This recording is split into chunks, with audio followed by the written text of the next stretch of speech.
around the heart. The space between the two pleural layers is termed the pleural space. There are approximately 2,000 to 3,000 new cases of primary cancers of the pleura or malignant pleural mesothelioma that are diagnosed each year in the United States.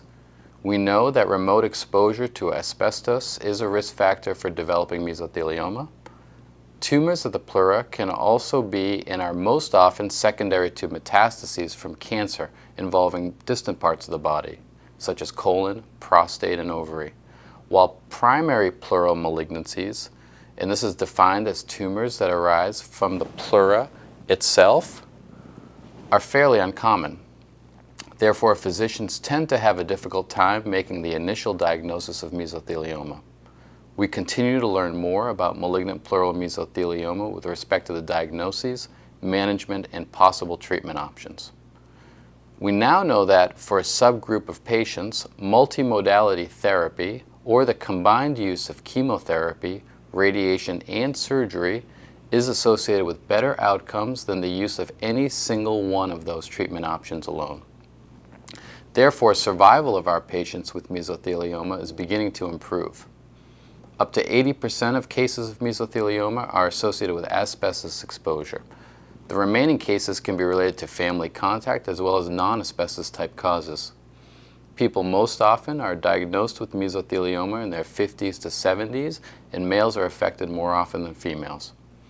It can be difficult to differentiate a malignant pleural mesothelioma from a different type of cancer that we call metastatic adenocarcinoma.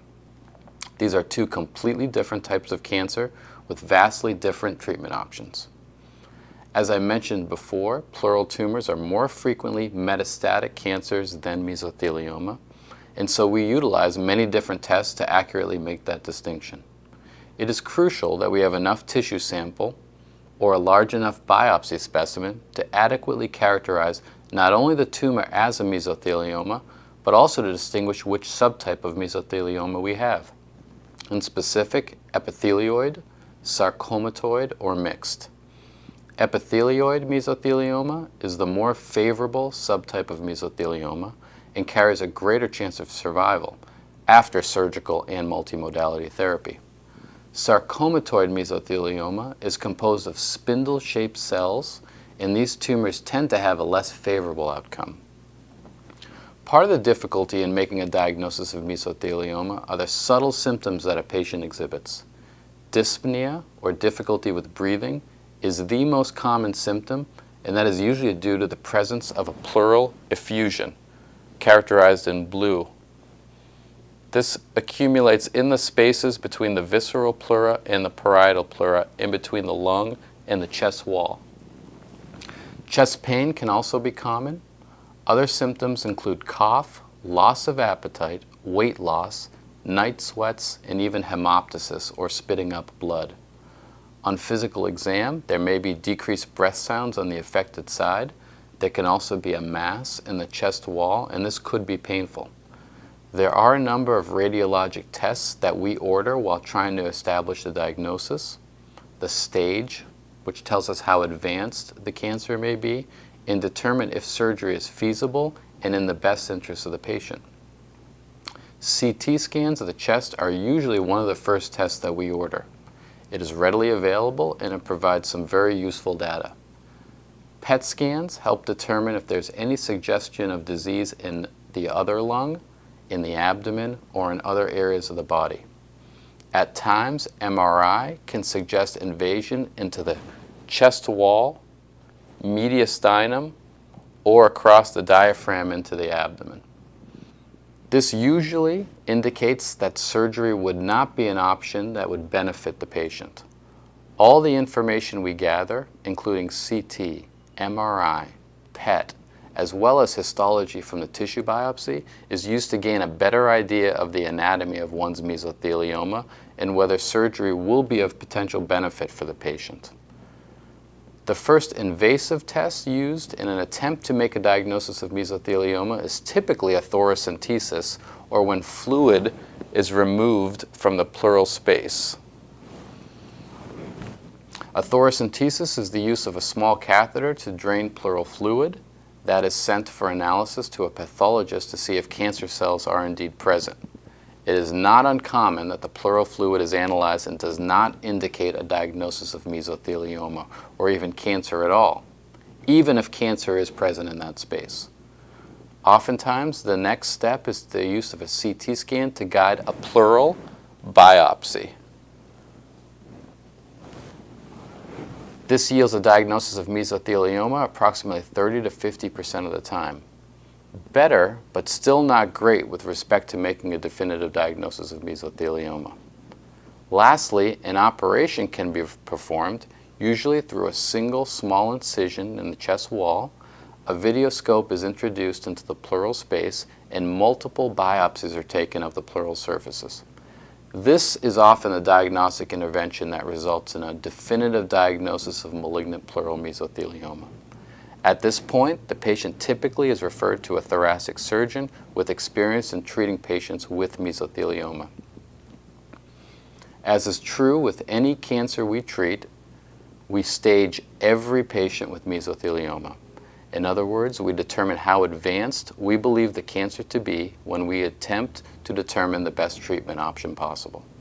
We utilize all the data available to us, including the CT, PET-CT, MRI, tissue biopsy, and eventually a day procedure in the operating room called a cervical mediastinoscopy.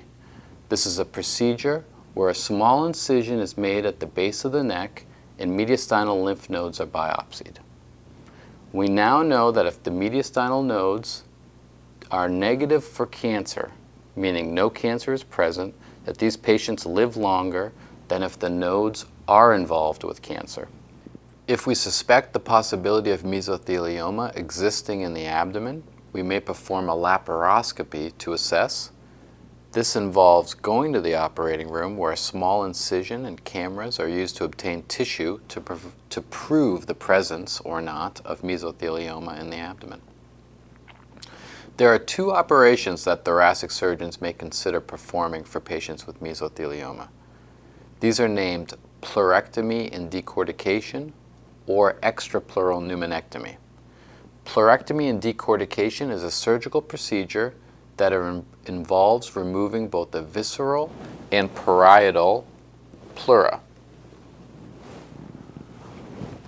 This leaves the lung in place. This can be a potential option for patients with very minimal or very advanced disease. An extrapleural pneumonectomy is the complete removal of the lung with its visceral pleura, the parietal pleura, the diaphragm, and the sac around the heart, termed the pericardium.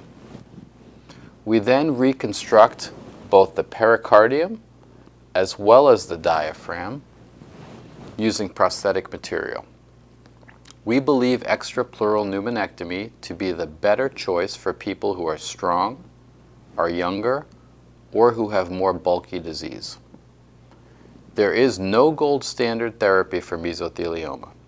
Your treatment plan depends on the anatomy of your tumor and your overall status. Sometimes chemotherapy is done before surgery. Our thoracic group from Swedish has a recent publication describing our treatment philosophy and results in patients with mesothelioma treated with chemotherapy first, followed by surgery and then radiation. Patients with mesothelioma are better managed in centers where there is experience in treating this type of cancer, as well as with the complex surgical procedures required for removal of the entire tumor. Only by centralizing the care for the small number of new patients with mesothelioma seen every year to a limited number of medical centers can we continue to study, learn, and improve outcomes for our patients fighting this cancer. In the past, mesothelioma was considered to be a disease that could not be treated, in which only pain management should be offered. We have come a long way from those days. We now know there are interventions that can help certain patients live longer and more comfortably. The surgeries that we offer to patients have improved our ability to make accurate diagnoses before we head to the operating room. We continue to experiment, do research, and study our results critically. Thank you for listening to the Plugged Into Your Health Cancer Podcast program, Mesothelioma and Malignant Pleural Issues in Thoracic Surgeries. For more information, please contact your thoracic surgeon.